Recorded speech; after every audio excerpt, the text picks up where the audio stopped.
So माहेश्वरीचं भरपूरचं collection मी तुमच्यासोबत share केलं. म्हटलं तुमच्यासोबत एक छोटीशी गोष्ट माहेश्वरीबद्दल शेअर करावी. ती या साडीचे मेन वैशिष्ट्य म्हणजे ही साडी कंप्लीट हाताने विणली जाते. पल आणि वजनाला अगदी हलकी असलेली ही साडी आहे. सध्या मार्केटमध्ये खूप जास्त ट्रेंडमध्ये.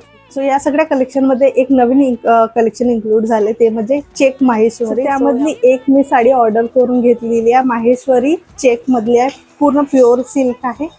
छान अशी चेक मध्ये असलेली पर्पल कलरची साडी मला रिसीव झाली. छोटं याला काठ दिलेलं आहे आणि हे आहे याचं पदरचं साईड. खूप सुंदर असं डार्क पर्पल कलर मध्ये हे मला रिसीव झालेलं आहे. मधामध्ये छान असे गोल्डन बुटे दिलेले आहेत. सो आणि खालच्या साईडला या पद्धतीचे टचल्स दिलेले आहेत. माहेश्वरी साडी जर तुम्ही परचेस करता सो त्याचं प्राइस नियर अबाउट 3000 पासून स्टार्टिंग असते. तर 5 to 6000 अगेन समोर मॅक्झिमम पर्यंत ते जाऊ शकतं. डिपेंड ऑन की त्यावर किती वर्क केलेलं आहे, किती काम केलेलं आहे, कुठल्या पद्धतीचे आहे, कुठल्या पॅटर्न मध्ये, यानुसार त्याचं जे प्राइस असतं ते व्हॅरी होतं. हे होतं आपलं कलेक्शन. पुन्हा समोर खूप छान कलेक्शन तुमच्यासोबत घेऊन येईल. ऑलरेडी मी आपल्या इंस्टाग्राम स्टोरीला आणि व्हॉट्सअप स्टोरीला भरपूरसे कॅटलॉग डेली बेसिसवर अपलोड करते. सो ते पण जाऊन एकदा नक्की बघा.